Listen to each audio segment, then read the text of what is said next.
If you're a very liberal Democrat, I urge you, help Nikki Haley too. Get a choice on a Republican side that might be better than Trump. Very interesting. GOP presidential candidate Nikki Haley getting another boost this week. That one was from J.P. Morgan CEO Jamie Dimon. Former President Donald Trump now calling the head of America's largest bank a, quote, overrated globalist. Haley is closing in on Florida Governor Ron DeSantis in the latest polling. That is a national poll. And then this is going to be fascinating. I am very much looking forward to this. Tonight, the squaring off between Democratic California Governor Gavin Newsom and Ron DeSantis, the governor of Florida, hosted by Sean Hannity at 9 o'clock Eastern. It's a 90-minute debate followed by a half-hour discussion about what happened up there. Going to be must-see TV. Let's bring in Hogan Gidley, Senior Advisor for Strategic Communications at the America First Policy Institute, who worked in the press office of the Trump White House and on his re-election campaign, and Byron York, Chief Political Correspondent for the Washington Examiner, a Fox News contributor and author of Obsession Inside the Washington Establishment's Never-Ending War on Trump. Welcome, gentlemen. Good to have you. Byron, let me start with you. So huge Koch Brothers endorsement, which along with it comes a grassroots organization of a lot of money and digital outreach in a lot of these states that could be very helpful to Nikki Haley's campaign, and Jamie Dimon urging Democrats to vote for her in the primaries. What do you think the impact of this is? Not clear right now, but what is clear is that there's a huge disconnect between the Republican donor class and the voters. The donor class for quite a while has moved on from Donald Trump. They want somebody other than Donald Trump to be the nominee.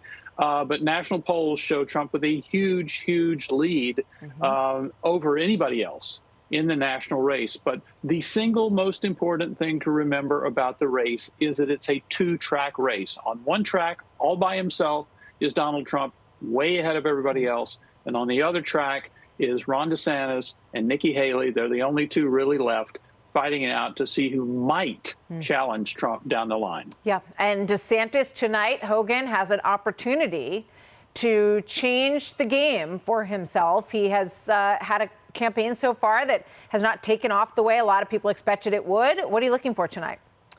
Well, it's going to be very interesting, and I think they're going to have the stage to themselves. It's going to be really kind of an argument over Republican governance versus Democrat governance, America First policies versus America Last policies. It's no secret that Gavin Newsom is basically running an in case of emergency break glass campaign. So if Joe Biden were to stumble politically, literally or figuratively, he's there to kind of try and scoop up some of that support. And someone like Ron DeSantis, who's trying to get some of that oxygen that is sucked out of this race by Donald Trump, is using a moment like this to say, watch me debate someone who could potentially be the nominee for the left, and watch me take them on and watch me beat them and win this debate. It's going to be a very interesting moment for Fox News and also for the American people, because debates are about creating a moment, taking that moment and building momentum, and then ultimately making that into a movement. Will he be able to do that from this debate stage without Donald Trump on it? That remains to be seen, but it's a good opportunity for both men. Yeah, it's a head-to-head that we haven't seen in the process so far, Byron, in terms of philosophy, Democrat versus Republican.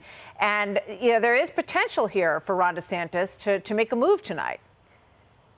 Absolutely. It's a huge opportunity, because when Republicans watch a Republican debate, a large Republican audience is divided between the candidates. Some of them favor Haley, some DeSantis, a lot are for Trump. They're divided. But when they watch Ron DeSantis debating Gavin Newsom, they're for Ron DeSantis. They're going to be for the Republicans. So this is actually a really huge opportunity for DeSantis, who really needs it, because he has been sliding for quite a long time in the polls, and Haley has actually taken a dominant position in New Hampshire and South Carolina. So Ron DeSantis really needs this. Go ahead, Hogan. Yeah, just because Nikki was my governor. I lived in South Carolina for 15 years. The Koch Brothers endorsement situation, it used to be powerful. Now it's more painful. Amongst the Republican electorate, it's kind of making her a pariah. They don't embrace that anymore because they're against that globalist, corporatist type situation. So she's going to have a tough time in Iowa. She's going to get 10 to 15% of the Kasich vote, maybe. She's not going to win New Hampshire or her home state of South Carolina. So she's got some problems as well. Byron's right. Trump's just way out front at this point. Okay. We'll be watching. Thank you very much, gentlemen. Great to see you both. Hogan and Byron, thank you. Hey, Sean Hannity here. Hey, click here to subscribe to Fox News YouTube page and catch our hottest interviews and most compelling analysis. You will not get it anywhere else.